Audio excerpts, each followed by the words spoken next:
prostitusi tak pernah mati. Pemirsa, kasus prostitusi yang diduga melibatkan artis kembali terungkap.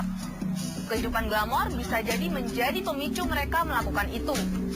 Meski berulang kali terungkap, tapi mereka tidak tiarap. Ikuti penelusuran kami. Inilah cuplikan film yang dibintangi artis seksi Nikita Mirzani. Perempuan liar. Film yang disutradarai Rako Pijanto di tahun 2011 ini menggambarkan kebebasan.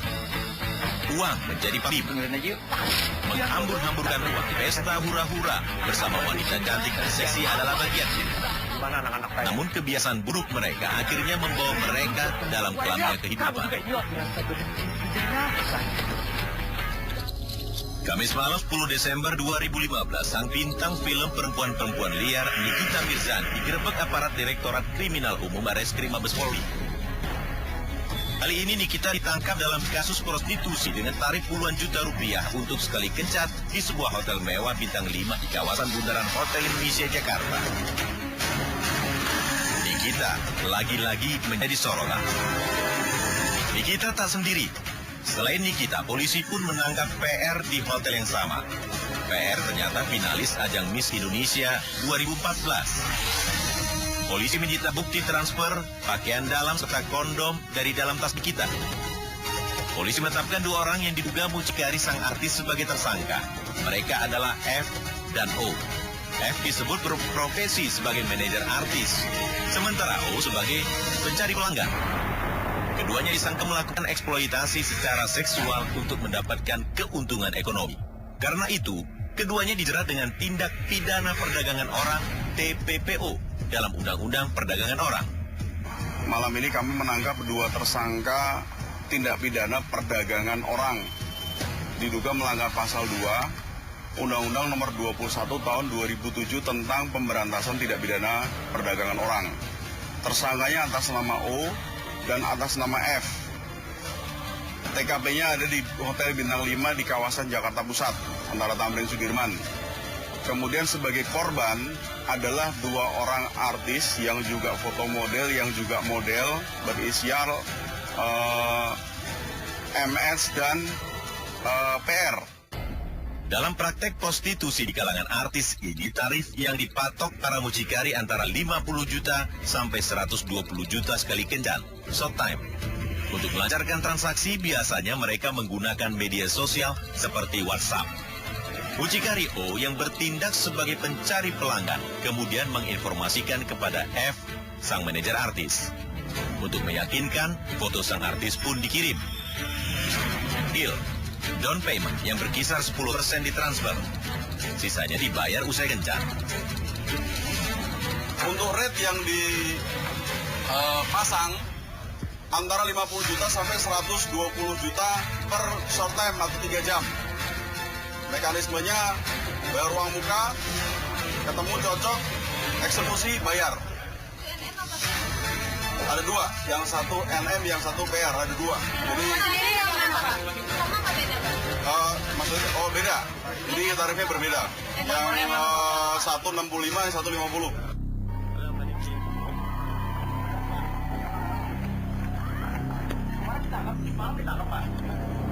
Hari setelah tertangkap, Nikita Mirzani dan PR diserahkan ke Panti Sosial Karya Wanita Mulia Jaya, Pasar Rebo, Jakarta Timur untuk menjalani pembinaan.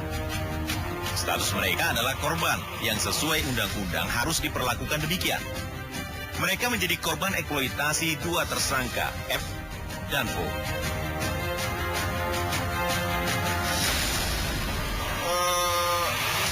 Atas amanah undang-undang juga, dikaitkan dengan Kepres nomor 69 tahun 2008 tentang Satgas Pemberantasan Tindak Pidana Perdagangan Orang, Barreskrim atau Polri adalah kasub Satgas Penegakan Hukum. Kami bekerja bukan hanya berdasarkan Undang-Undang Nomor 21 tahun 2007, tapi juga berdasarkan Kepres Pemberantasan Tindak Pidana Perdagangan Orang. Sehingga terhadap korban, kami sudah serahkan pagi ini ke Dinas Sosial. Itu amanah undang-undang. Sempat bungkam sesaat setelah ditangkap polisi karena diduga terlibat kasus prostitusi selebriti, Nikita Mirzani, artis kelahiran 86 itu akhirnya buka suara. Niki Sapaan pemain film Komik 8 itu membantah kenal dengan dua mucikari F dan O. Ia membantah keras apa yang dibeberkan polisi telah memegang barang bukti transferan uang untuk transaksi seks di lokasi penangkapan. Namun saat itu Nikita enggan membuka tanya jawab dengan wartawan yang hadir dalam jumpa pers di sebuah kafe di kawasan Sarinah, Tamrin, Jakarta. Ada beberapa pemberitaan yang saya terima transferan uang dari kejadian yang kemarin. Padahal bisa dilihat sendiri dari hasil print out dari rekening Niki. Nggak ada sama sekali dan Niki tidak pernah menerima transferan apapun. Katanya F adalah manajer saya, perlu saya luruskan, itu tidak benar. Enggannya dua artis Nikita Mirzani dan PR yang hanya dijadikan sebagai korban, bukan sebagai tersangka, membuat pengacara tersangka F dan O meradang. Ia memprotes penetapan kedua artis sebagai korban, sebab menurutnya kedua artis lah yang menentukan tarif dan tempat kencannya. Mereka yang menentukan tarifnya, mereka yang menentukan tempatnya atau hotelnya, ya. Mereka juga yang masuk langsung ke kamar, ya, diantar oleh seorang laki-laki tadi. Jadi kalau F dan O itu nggak ada, ya, yang booking hotel itu juga bukan F dan O, bukan, kan? Nah, tapi nyatanya F dan O ini dikatakan sebagai tersangka. Kami nggak terima, bagaimanapun kami tetap memperjuangkan supaya NM ini sama PR sama A ini, ya, akan terlibat. Meski polisi berulang kali membongkar kasus prostitusi di kalangan artis, namun nampaknya prostitusi tak pernah mati. Atau sekedar tiarap menunggu saat yang tepat. Kami mencoba mencari bukti benarkah mereka masih eksis? Cakrawala Kriminal segera kembali.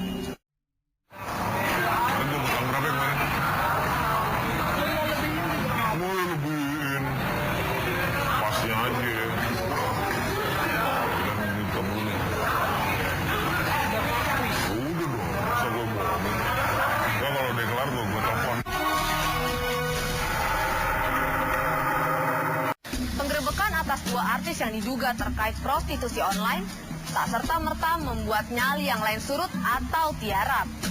Mereka menunggu saat yang tepat. Tim Cakrawala Kriminal mencoba membuktikan benarkah mereka masih beraktivitas seperti biasa dan tak terpengaruh.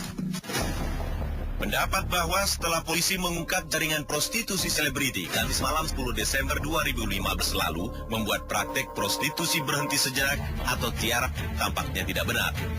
Tim Liputan Cakrawala Kriminal mencoba menelusurinya. Dari handphone ke handphone, tim mencoba menghubungi jaringan yang memang terbilang rapi dan terjaga. Hanya kalangan dekat saja yang sangat mungkin masih bisa menembus dinding sekat mereka. Halo, malam nih. Halo, malam nih. Ah, biasa yang kemarin ketemu, Mi. Gue mau pesen ini, Mi. Anak lo nih, bisa nggak nih buat malam ini? Buat malam ini? Iya. Iya, gue sih maunya yang model lah, yang artis. Ada nggak? Stoknya? Ada sih, ada. Tentu ada. Iya, berapaan, Mi? Harganya berapaan? Iya. Short aja lah, ngapain lo lama-lama? Yang short berapa?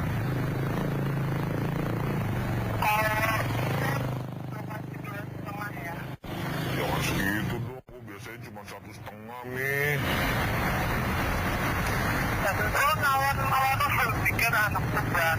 Iya, Mi, sorry aja kan, gue kan dengan gue terus terang daripada nanti gue ngada-ngada, ya gue ada. Setelah deal harga, akhirnya pun kami memutuskan untuk bertemu dengan sang mucikari dan tentu saja sang wanita pesanan. Kami sepakat untuk bertemu di sebuah lokasi yang sudah ditentukan bersama. Setelah bertemu, kami pun sejenak berbincang-bincang ringan. Di sana kemarin. Kalau sana ngobrol kan, kalau di sana ngobrol nggak enak ramean. Mendingan kita ngobrol di sini aja. Halo, siapa namanya? Ya. Mami pun memperkenalkan wanita pesanan. Kami menempati lokasi yang sepi, tidak ramai pengunjung. Sambil basa-basi kami menanyakan nama anak asuhan Mami. Tim pun kembali meminta kepastian dari sang mucikari bahwa wanita yang dipesan adalah artis, minimal pernah main sinetron atau sekurang-kurangnya seorang model. Gue yang tadi yang gue bilang itu nih, gue ya buat yang short-shortnya aja. Gue kalau di sana kan kita ngobrol kan terlalu rame, sini kan lebih privacy lebih dapat. Tapi harga 1,5 deal ya. Iya, nambahin jangan loh. Asli model nih, tak gue dibohongin loh. Model beneran, model di mana aja? Udah banyak dia. Syuting juga, syuting. Sama. Udah syuting apa aja? Peran-peran kecil lah. Tapi gue gak dibohongin kan nih. Kalau gue pengen banget nih yang artis nih. Iya kan? Setelah dipertemukan dengan anak asuhan sang mami, kami pun segera menyelesaikan uang pembayaran sesuai kesepakatan seluruh. Transaksi selesai. Pembayaran untuk sekedar menemani kami untuk berbincang-bincang. Kami pun kemudian bergegas mengajak anak asuhan mami yang juga seorang model untuk ikut bersama kami. Dalam perjalanan kami pun berusaha menanyakan mengapa ia terlibat prostitusi. Udah syuting apa aja? Sinetron. Ya. Terus udah berapa episode? Continuity ya? Apa aja? Syuting apa aja? FTV. Gandeng ya? Sinetron ya? Terus kalau model udah berapa kali ngambil sesuatu kontrak? Udah sering model ya? Kenapa nih? Kan sorry nih, mau nanya nih agak pintar sih. Lu masih mau sih kalau di Boba? Ya, aku kan butuh perawatan. Model perawatan.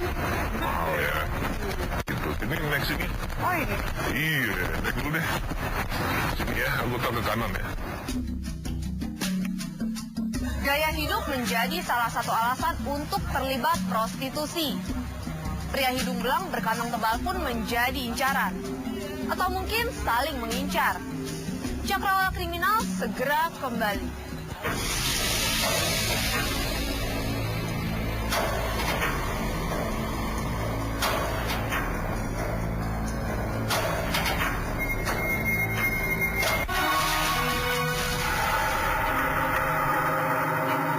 Hidup di tengah glamornya dunia membuat sebagian artis memilih jalur pintas untuk memenuhi kebutuhan.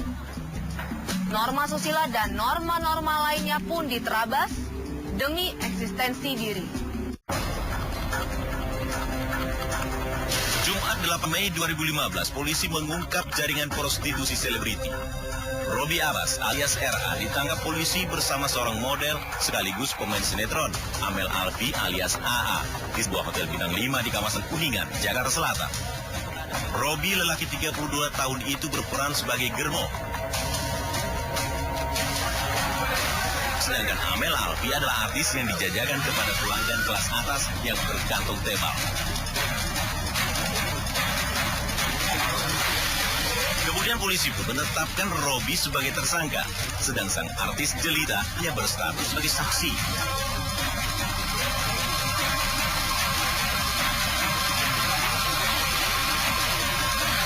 Sang mucikari, Robby Abbas yang terlibat dalam prostitusi online di kalangan artis dan model memiliki akun di Instagram. Di akun media sosial ini, Robby sering mengunggah foto bersama wanita-wanita cantik. Di antara foto yang diunggah dari alamat @obiabbas.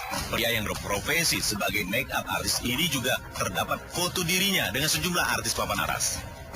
Bukan hanya artis Amel Alfi, Robby pun sempat mengunggah fotonya bersama Sinta Bahir. Dari beberapa foto terlihat kedekatan Robby dengan beberapa artis dan mode cantik. Ya, diminta menyapa artis karena teman saya banyak artis. Ya, saya kenalkan.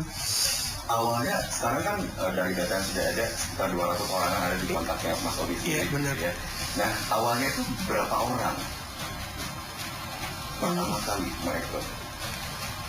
Oh, ya banyak. Ya sesuai data itu 200 orang.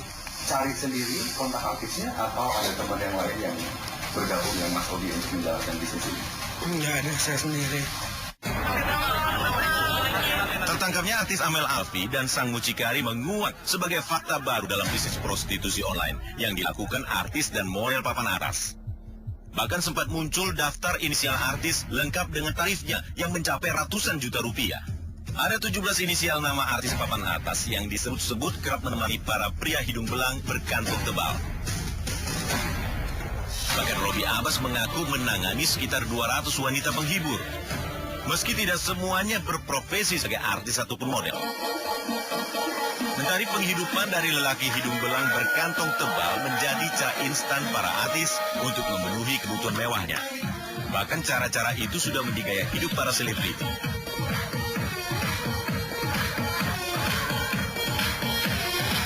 Yang ikut terjebak dalam prostitusi online misalnya, harus mengikuti 4 arisan yang di atas 5 juta semua, 20-30 juta. Sementara datang ke kami, ayo dong kasih saya pekerjaan berapapun. Dan dia harus menutupi kebutuhan-kebutuhan untuk ikut arisan dan sebagainya, untuk gaya hidup, untuk barang-barang branded yang sekarang dia bisa beli, besok kemudian dia jual kembali atau dia cuma sewa, untuk tetap terlihat berada di jajaran kelas atas. Awal September 2015 lalu, artis Anggita Sari pun ditangkap polisi sesaat setelah melayani pria hidung belang di salah satu hotel melati di Surabaya, Jawa Timur. Anggita, mantan orang dekat terpidana mati kasus narkoba Freddy Budiman itu, tak berkutik saat digerebek polisi dalam sebuah razia. Dalam pemeriksaan, Anggita Sari mengaku transaksi dilakukan melalui seseorang berinisial BS. Untuk sekali kencan, tarif Anggita antara 8 sampai 10 juta rupiah. Usai melayani, Anggita mentransfer uang senilai 1,5 juta rupiah ke rekening BS. Sejak ditangkap, ia mengaku sudah melayani sejumlah tamu. Namun ia tak mau menyebutkan siapa tamunya, apakah pejabat atau orang biasa. Prostitusi adalah bagian dari kehidupan itu sendiri. Ia tak pernah mati atau berhenti. Siapapun pelakunya, artis atau orang biasa, punya motif sendiri-sendiri. Demikian Cakrawala Kriminal mengungkap fakta, menyaji cerita. Saya Serly Himawan, wassalamualaikum.